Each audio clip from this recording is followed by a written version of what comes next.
Bonjour à toutes et à tous, très très heureux de vous retrouver aujourd'hui pour un nouvel épisode de Vague à Praticable. Alors avant de commencer, j'aimerais placer une petite info importante, c'est que le podcast évolue. À partir d'aujourd'hui, je vais me concentrer davantage sur le sport sous toutes ses formes. Pas seulement l'entraînement, mais aussi tout ce qui l'accompagne, la santé physique, la santé mentale, l'alimentation, le mode de vie. L'idée, c'est de creuser en profondeur ce que ça veut dire de prendre soin de soi à travers le mouvement. Donc ça va vraiment être une nouvelle direction pour Vaga Praticable. Et pour rythmer tout ça, info très importante, on se retrouve désormais chaque mardi, toutes les semaines à 7 heures pour un nouvel épisode. Voilà, ça c'est placé. Maintenant, place à celui du jour.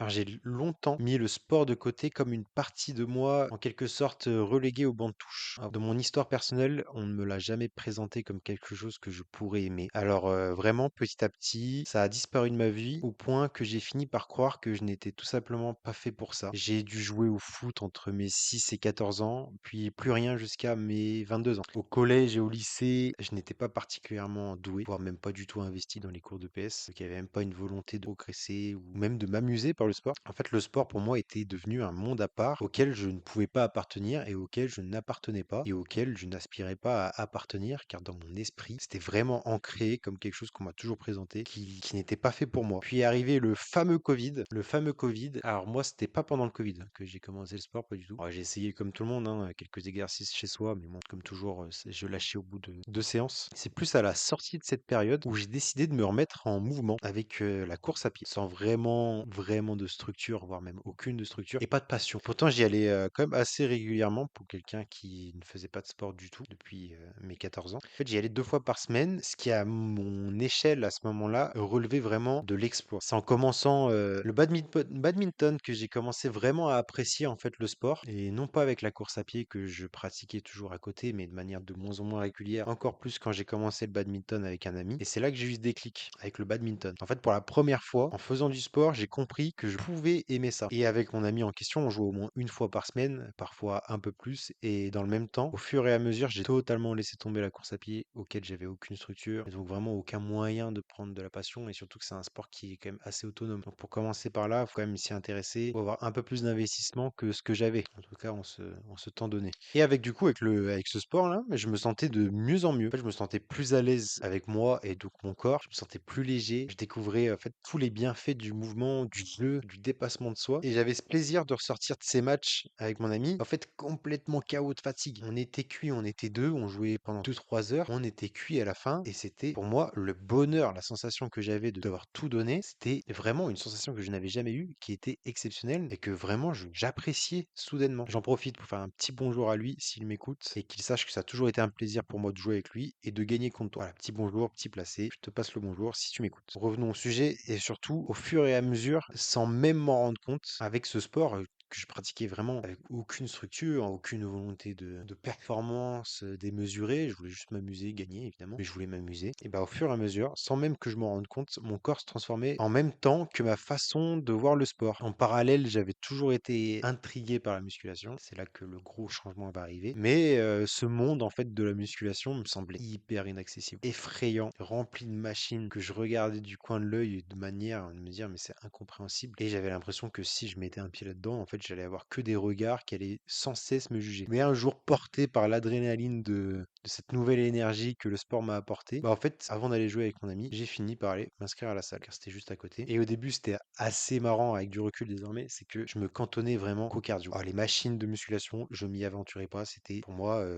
les 2 3 premières semaines où je suis allé à la salle, pour moi, c'est hors de question que j'aille. J'étais en mode mais je vais rien faire, je vais passer pour un pitre. Je sais même pas comment ça marche. C'est quoi cette machine où le fousser? Je comprenais pas. Et du coup, je me cantonnais exclusivement au cardio, tapis, vélo. En fait, j'avais trop peur de m'approcher des machines. Puis petit à petit, quand même, j'ai quand même fini par oser. Et j'ai essayé, et j'ai tâtonné, suivi des exercices, monté mon propre programme qui ressemblait pas à grand chose, car ça allait vraiment dans tous les sens. Je pouvais faire 10 minutes de tapis, puis après me dire tiens, je vais faire du curl biceps en 10 minutes, pourtant pendant 3 minutes. Et après, j'enchaînais à nouveau avec du vélo. Pas beaucoup de sens pour un débutant. Et du coup, j'ai monté mon propre programme, mais même s'il était loin, très loin d'être parfait, voire même très bancal, bah, au moins ça m'a permis de me lancer. Mais surtout, le principal, c'est que j'ai continué encore et encore. Et au final, à force de recherche, à force de m'intéresser, et à force de le faire, en fait, j'ai adoré ça. Et 3 ans plus tard, je peux le dire sans aucune hésitation, le sport a changé ma vie, le sport a sauvé ma vie. Il est devenu le pilier essentiel de ma vie et aujourd'hui, c'est une passion dévorante. Il m'a appris beaucoup plus que des mouvements ou des performances, il m'a révolutionné. C'est aussi pour ça que je veux faire ce podcast Vague Praticable et que je prends cette direction désormais un peu plus différente parce que je veux partager ce que ça m'a apporté et je veux continuer à partager ce que ça va m'apporter toujours. En fait, le sport m'a révolutionné. Vraiment, ça a changé la personne que j'étais, ça a changé ma vision de la vie, ça a changé ma vision sur moi-même, ça a tout changé. Et dans cet épisode-là en question, je vais vous raconter comment il a transformé mon quotidien et vous partager les 7 grandes leçons principales, on va dire. Donc, 7 grandes leçons, ouais, les leçons principales que j'ai retenues et que j'ai tirées en fait de mon expérience. Alors, on va commencer avec le premier, assez basique mais assez évident et surtout c'est le pilier de tout ce qui va suivre derrière, c'est la confiance en soi. J'ai par le temps appris que le sport, c'est bien plus qu'un simple moyen de bouger, c'est un laboratoire où on se construit, où on apprend à se faire confiance. Je me souviens vraiment encore de mes débuts en musculation, je faisais que regarder autour de moi, persuadé que tous les gens à la salle de sport n'avaient rien d'autre de mieux à faire que me regarder et me juger tout le long de leur propre séance à eux. Mais en fait, séance après séance, j'ai réalisé que bah, pas du tout, personne ne faisait attention à moi, j'étais mon seul adversaire, comme 99% des cas dans ta vie. Puis un jour, j'ai soulevé un peu plus lourd, un autre jour, j'ai couru plus longtemps et j'ai commencé à avoir des progrès et quelque chose a changé en moi. C'était pas juste mon corps qui évoluait, même s'il évoluait et que forcément, quand ton corps évolue, ton regard évolue aussi également sur toi, de voir que ce que tu fais, ça apporte un truc. Mais ce qui a évolué également, et principalement, c'est mon état d'esprit. J'avais prouvé à mon propre cerveau que j'étais capable d'aller beaucoup plus loin, de dépasser mes propres limites que ce que je pensais. Et en fait, c'est là que la confiance en soi s'installe. Pas parce qu'on t'a validé d'une quelque sorte, quelqu'un t'a dit: «Ah, il est beau ton t-shirt». Non, pas parce qu'on t'a applaudi pour une performance, mais parce qu'en fait, tu as fait ce que tu t'étais promis, ce que tu pensais même inconcevable au début. Et cette confiance-là, elle disparaît pas une fois la séance terminée, elle déborde sur le reste. Tu te tiens plus droit en quelque sorte. T'es plus fier de toi, t'as moins un regard négatif sur toi parce qu'en fait, tu t'es prouvé que tu respectais tes promesses que tu te fais. C'est comme un ami, au final, un ami te fait une promesse, tu vois qu'il ne la tient pas. Première fois, ça va. Deuxième fois encore, tu dis, bon, ça passe. Troisième fois, au bout d'un moment, tu fais plus confiance à la personne. Et bah, ce rapport avec toi-même, il marche de la même façon. Et en fait, de manière régulière à aller à la salle de musculation, etc., et de se prouver que je peux moi aussi accomplir des trucs et que je peux aussi me faire confiance, tout change. Et en fait, le sport t'apprend une vérité hyper simple. T'as pas besoin d'être le meilleur, t'as juste besoin d'être meilleur qu'hier. Et quand tu t'engages à faire quelque chose envers toi-même, de tenir ta promesse, t'en sortiras forcément grandi. Et je le vois encore aujourd'hui et je me lance des défis que jamais je me serais lancé sans la musculation. Parce que grâce à la musculation, je me suis prouvé que je pouvais accomplir en fait tout ce que je voulais avec du travail, de la rigueur et de la discipline, quoi. Le deuxième point que j'ai retiré grâce au sport, c'est sors de ta zone de confort, tente des choses, apprends le culot et utilise-le. Parce que si je m'étais écouté, je ne serais jamais entré dans une salle de sport, je serais resté bloqué dans cette idée que c'était pas pour moi, que j'allais me ridiculiser, que je n'étais pas fait pour ça comme je le pensais pendant très longtemps vis-à-vis du sport et encore plus vis-à-vis de la musculation. Mais en fait, j'ai tenté, j'ai tout simplement essayé, j'ai arrêté d'intellectualiser tout, de trop faire des hypothèses sur tout ce qui pouvait traîner dans ma vie et ça a tout changé. Le sport m'a appris ce truc essentiel, il faut oser. Tu peux essayer, tu peux rater, mais il faut que tu recommences. En fait, se planter, se relever et avancer quand même, c'est quelque chose c'est un moteur en fait pour la vie, c'est un moteur pour tout. Et par le sport, en fait, c'est que c'est tellement visible en fait face à toi, tu n'arrives pas à soulever un poids, bah, tu t'entraînes jusqu'à soulever ce poids. Et en fait, tu te rends compte que dans beaucoup d'aspects de ta vie, cette chose simple de soulever un poids et de s'entraîner pour réussir à soulever ce poids, en fait, tu peux le transformer dans beaucoup trop de secteurs de ta vie. Et pour ça, la seule chose qui peut te permettre de le faire, c'est de t'entraîner, oui, mais surtout, le premier palier, c'est de oser et de sortir de ta zone de confort et de le faire. En fait, on croit souvent qu'on doit attendre d'être prêt avant de se lancer, mais je pense que c'est faux. C'est en se lançant enfin qu'on devient prêt. C'est en s'entraînant qu'on devient fort. C'est en s'exposant qu'on gagne en assurance. Et ça ne s'appelle pas que au sport, comme j'ai pu le dire. Dans la vie aussi, il faut parfois avoir du culot, aller parler à cette personne que tu n'oses pas aborder, postuler pour un job qui te semble beaucoup trop ambitieux ou tu sais, tu t'auto-persuades qu'on va te dire non, tenter une nouvelle expérience, même si ça te fait peur. Parce que l'inconfort, lui, il est temporaire, mais les progrès, eux, ils sont tout le temps là. Ils sont permanents. Troisième enseignement que j'ai retiré, si ça t'amuse, si tu as envie d'apprendre, t'es sur la bonne voie. En fait, lâche pas. En fait, j'ai compris quelque chose d'hyper important. On progresse dans ce qu'on aime. Quand j'ai commencé le badminton, c'était pas un fardeau. C'était un jeu, une aventure. Je trouvais un pote. Je savais que j'allais être KO. On allait s'amuser. Ça allait être des beaux points. En fait, chaque partie était un défi amusant. Chaque match ou un moment où je pouvais me libérer de tout le reste, je pensais à rien d'autre. Et cette sensation de plaisir, c'est ce qui m'a poussé à continuer, en fait. C'est là que je me suis dit, mais en fait, il y a tellement de trucs que je peux ressortir avec cette sensation-là d'amusement et de dépassement, en fait. Et j'apprends, et par le biais de ça, en fait, tu t'intéresses à plein de trucs. Tu te dis, mais attends, comment je peux avoir un meilleur appui? Comment je peux me faire un meilleur revers? T'as tellement de choses que tu t'apprends plein de trucs. Et en fait, par effet de domino, tu te rends compte que tu t'intéresses à plein de choses auxquelles tu ne te serais pas intéressé part, hein, si tu t'étais cantonné à ta position de départ et si tu t'étais pas amusé surtout dès le début, quoi. Et en fait, la même chose s'est produite pour moi en musculation. C'était pas juste une question de soulever des poids, c'était un processus fascinant de comprendre mon corps, de découvrir comment m'améliorer, de tester de nouvelles techniques. Et à partir du moment où j'ai commencé à m'y intéresser, en fait, j'ai pris plaisir à chaque petite victoire, chaque progrès, à chaque mouvement que je faisais mieux que la veille, à chaque poids que j'arrivais à soulever enfin et tant d'entraînement. Alors bien sûr, indissociable, la discipline elle est essentielle, ça faut jamais la négliger, je ne la négligerai jamais en tout cas personnellement. Et je pense que la clé, la vraie clé, celle que l'on fait qu'on reste passionné, motivé entre guillemets sur le long terme, c'est le plaisir. Si ce que tu fais te passionne, si tu as soif d'apprendre encore plus, alors tu es clairement sur la bonne voie, lâche pas. Parce que quand tu t'amuses, tu n'as plus besoin de te forcer et le progrès devient limite une récompense naturelle et quelque chose. Donc en fait, c'est un petit point bonus que tu prends et tu es heureux à la fin de l'obtenir, quoi. Le quatrième enseignement que j'ai retenu grâce au sport, c'est un rythme de vie sain et prendre soin de sa santé améliore tout le reste dans ta vie. Surtout quand j'ai pris le sport au sérieux, tout le reste de ma vie a changé. Je ne parle pas seulement de mes muscles qui ont enfin été daignés d'apparaître et je parle pas de mes performances que j'estime en progrès, qui ont fini par progresser. Non, ça a affecté chaque aspect de ma vie. En fait, je mangeais mieux. Petit à petit, j'ai compris que le sommeil c'était important. Du coup, je dormais mieux. J'avais plus d'énergie. Mon humeur était moins variable. Et j'ai constaté que ma productivité a également suivi. En fait, tout est lié. En fait, faut bouger son corps. C'est comme activer un interrupteur dans notre cerveau. En fait, tu te sens plus alerte, tu te sens plus vivant. C'est plus juste une question physique. Tu deviens plus patient, plus endurant. Et pas uniquement sur le plan musculaire. Ta tête, en fait, elle suit le mouvement de ce que tu fais avec ton corps. C'est ce que j'ai réalisé, c'est que, en fait, plus je prenais soin de moi, et je parle pas de ça se limite vraiment pas à l'apparence, et plus plein d'aspects de ma vie s'amélioraient. Et en fait, vraiment, c'est vraiment tout le temps un effet domino. Et je trouve que le mouvement, c'est vraiment le levier puissant pour améliorer tous les autres aspects de ta vie, que ce soit le stress, les relations, ton travail, ton humeur, comme j'ai dit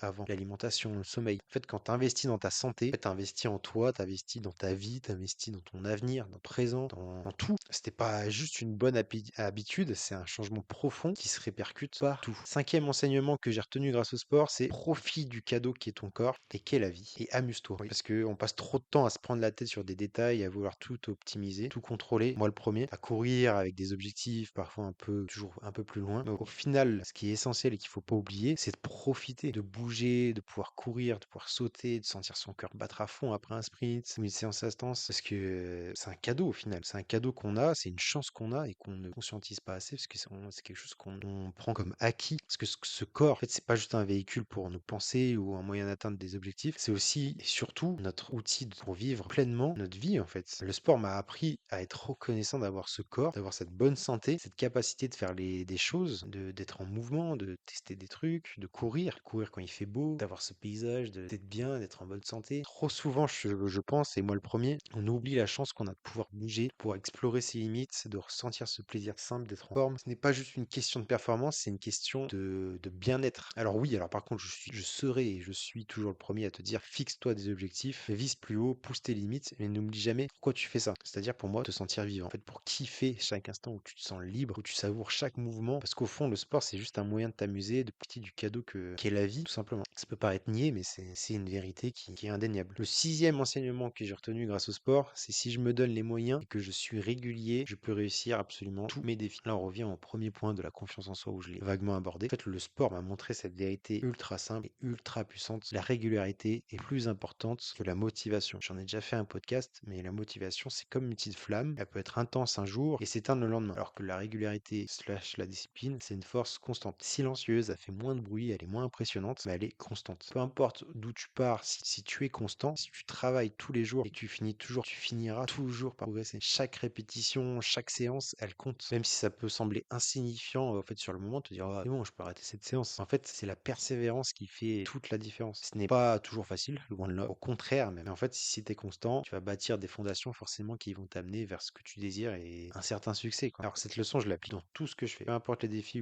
que je me lance actuellement, je sais que si je me donne les moyens, si je suis régulier, en fait, il y a rien que je ne puisse pas accomplir, tout simplement. En fait, ça, c'est grâce à mes victoires passées où je me suis trouvé avec ce même processus qu'en fait, rien n'est vraiment impossible quand tu te lances à fond et que, en fait, tu te dis que ce défi il peut être pour moi, même si de prime abord, ça me paraît impossible. En fait, le plus important, c'est de continuer, de pas abandonner, même lorsque ça te semble vraiment compliqué et difficile. Fais confiance au processus que tu as installé, s'il est de qualité, tu pourras forcément que réussir, entre guillemets. Le septième enseignement que je retiens lien grâce au sport, c'est les valeurs du partage et de l'entraide, dans l'idée qu'on peut tous devenir meilleurs qu'hier. D'où l'intérêt de ce podcast, qui est pour moi un moyen de partage et aussi d'aider et de montrer à tout le monde que monsieur tout le monde que je suis peut y arriver, donc vous aussi vous pouvez y arriver, quoi. En fait, le sport m'a appris que la progression, c'est pas un chemin solitaire, c'est pas juste toi contre les autres ou toi contre tes propres limites, c'est aussi un chemin où on en avance tous ensemble, où l'entraide et le partage sont des moteurs ultra puissants. Les conseils d'un ami, l'encouragement d'un partenaire, un podcast, l'inspiration que tu puisses chez les autres, en fait, tout ça nous pousse à nous dépasser et je trouve ça incroyable et je trouve que le sport, vraiment, c'est l'un des vecteurs les plus puissants là-dessus. Et en fait, soit dans une équipe, dans un duo d'entraînement, en fait, on se soutient mutuellement, on célèbre des victoires ensemble, on apprend des échecs ensemble et je trouve que c'est avec le sport, on retrouve le plus cette idée qu'on peut tous devenir meilleurs qu'hier et qu'on atteint des sommets quand